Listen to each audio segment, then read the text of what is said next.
Show me one person that ever wore a dress in Hollywood unsuccessfully. That's how you understand what a ritual is. These are some power people. What do you mean again?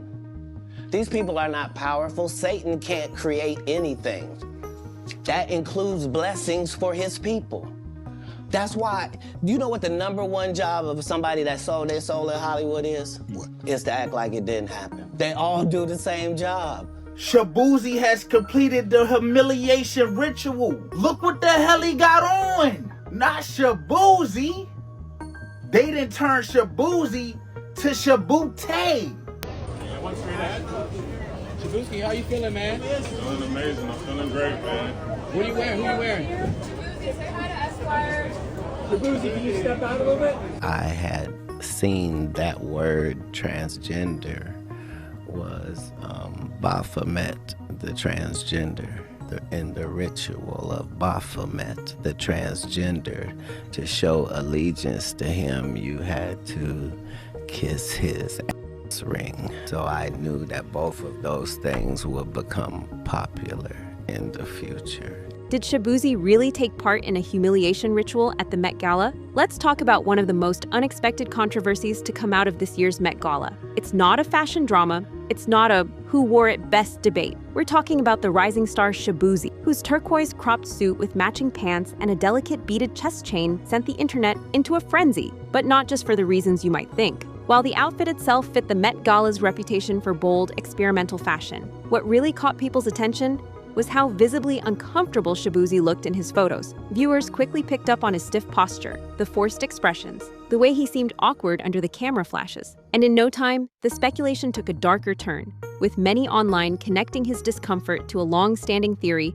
about Hollywood initiation or humiliation rituals. Now, if you've been following celebrity gossip or Hollywood conspiracy circles for any amount of time, you know exactly what this means. For years, fans, and even some insiders, have floated the idea that major celebrities are often subjected to symbolic acts of humiliation or control as part of their rise to fame. These acts, often referred to as humiliation rituals, are believed to test the loyalty and obedience of stars before they're allowed full access to the fame, money, and power the industry offers. And one of the loudest voices pushing this narrative is none other than comedian Katt Williams. Katt has been sounding the alarm on this topic for years, insisting that the issue isn't just about fashion choices or edgy comedy sketches, it's about control.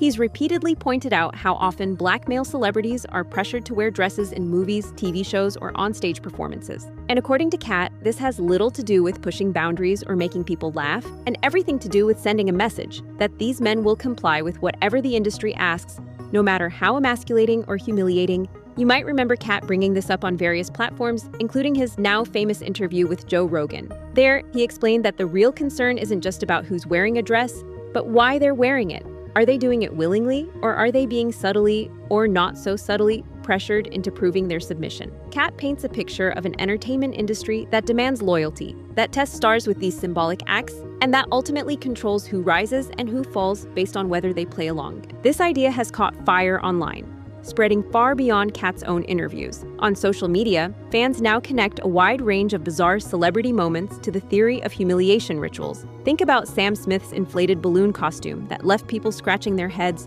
or Kanye West's wife showing up at the Grammys essentially naked. Both moments that sparked huge waves of public reaction and debate. And who can forget Will Smith slapping Chris Rock at the Oscars? Jada, I love you.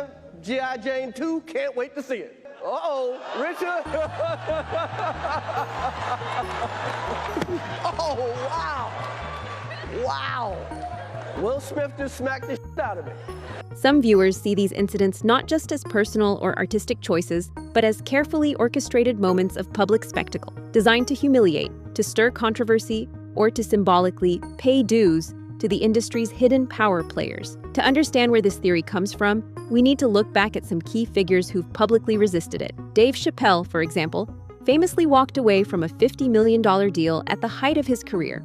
On Oprah's show, Dave shared how he was pressured to wear a dress for a movie scene with Martin Lawrence, and how he refused. For Chappelle, It wasn't just about the costume. It was about the larger pattern he saw, where black male comedians and actors were regularly put in compromising positions, all to test whether they'd go along with the script, both literally and figuratively. Then there's Kevin Hart, whose journey is often brought up in these discussions. Early in his career, Kevin openly dismissed concerns about wearing a dress, saying he'd never do anything that would harm his brand or integrity. Yet, years later, he appeared in a dress during an SNL skit, and shortly after, his career exploded. Suddenly, Kevin was everywhere. Blockbuster movies, major endorsements, sold-out stand-up tours. For those who buy into the humiliation ritual theory, this sequence of events wasn't a coincidence. It was proof of compliance, a sign that Kevin had passed the test and was now reaping the rewards. But Katt Williams takes it even further.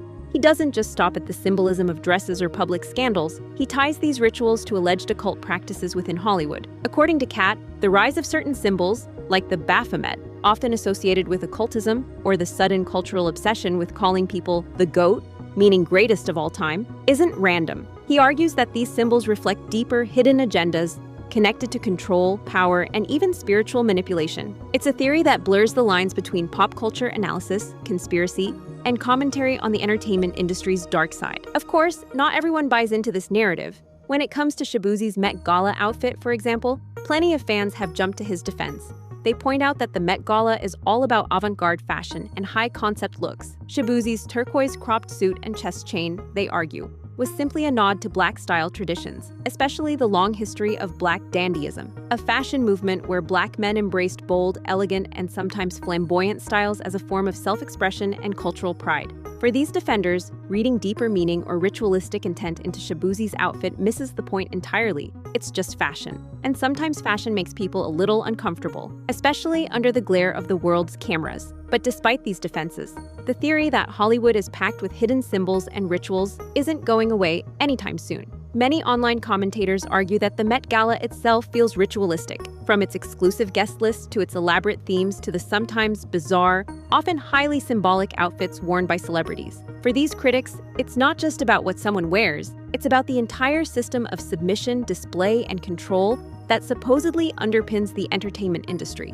Whether it's a dress, a public scandal, or a viral fashion moment, the suspicion is that none of it happens by accident, and all of it serves a larger, hidden agenda. At the heart of all this speculation is a simple but powerful question: how much of what we see in Hollywood is real, and how much is performance? Not just in terms of acting on screen, but in terms of playing along with the industry's unspoken rules. The humiliation ritual theory suggests that there's a hidden game going on behind the scenes, where success isn't just about talent or hard work, but about demonstrating loyalty, compliance, and a willingness to do whatever it takes, even if that means participating in acts that feel embarrassing, demeaning, or deeply symbolic. For many fans, this theory offers an explanation for some of the strangest, most shocking celebrity moments. They look at stars like Britney Spears, who went through a very public breakdown and conservatorship battle, or Kanye West, whose increasingly erratic behavior has dominated headlines. And they wonder, are these just personal struggles, or are they evidence of a larger system at work? Is the public meltdown part of the price of fame? Are these stars being paraded before us as examples, reminders to others in the industry of what happens if you step out of line? The idea of ritualistic control isn't new.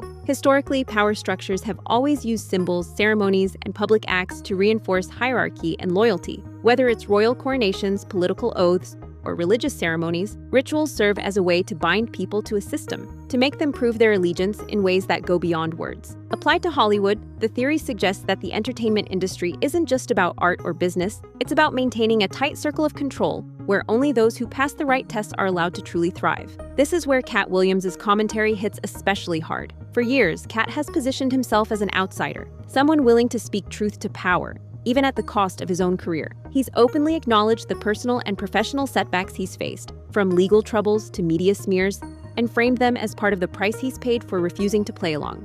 Whether you believe all of Katt's claims or not, there's no denying that he's tapped into something that resonates deeply with audiences: a sense of suspicion, a feeling that the glamorous world of celebrity is not as innocent or carefree as it appears. At the same time, it's important to recognize the pushback against these theories. Critics argue that conspiracy thinking can oversimplify complex realities, reducing nuanced personal choices or cultural trends into black and white narratives of control and submission. Fashion, for example, is often experimental and boundary-pushing, especially at events like the Met Gala, where the entire point is to surprise, challenge, and even provoke. To some, reading every unconventional outfit or public spectacle as part of a hidden ritual not only misses the point, but undermines the agency and creativity of the artists involved. Take Shaboozey's Met Gala look. While some saw discomfort and ritualistic overtones, others saw a young artist stepping onto one of the world's biggest fashion stages, exploring his style and navigating the pressures of sudden fame. Feeling awkward in front of a wall of flashing cameras isn't exactly surprising. It's human, and as many have pointed out, his outfit was deeply rooted in Black fashion history, paying homage to traditions that have long celebrated elegance, flair, and individuality.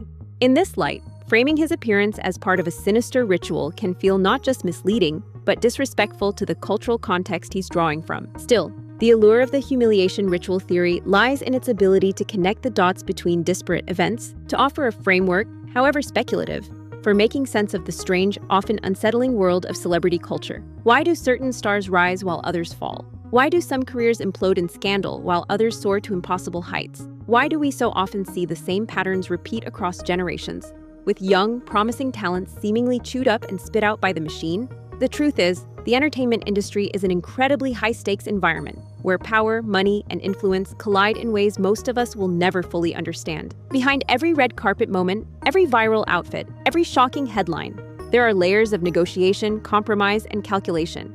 Whether or not you believe in the idea of literal rituals or symbolic humiliations, it's clear that fame comes with costs, some visible, some hidden, and navigating those costs is part of what determines who lasts and who fades away. In the end, Culture Covered leaves the question open. Is Katt Williams a fearless truth-teller, bravely exposing the hidden machinery of Hollywood? Or is he reading too much into cultural moments instead seeing conspiracies where there are simply personal choices, artistic risks, and the messy realities of public life? Is Shaboozey's Met Gala appearance just another fashion moment? Or is it a small piece of a much larger puzzle? A puzzle that points to a deeper system of control, loyalty, and symbolic submission. I invite you to decide for yourself. Are these so-called rituals just internet fantasy, fueled by viral speculation and overactive imaginations? Or is there truly a hidden layer to fame, one that only reveals itself in glimpses, through the awkward smiles, the bizarre outfits, the shocking scandals, and the sudden, inexplicable rises and falls? Share your thoughts in the comments, and make sure to like, subscribe, and hit that notification bell so you don't miss the next big thing.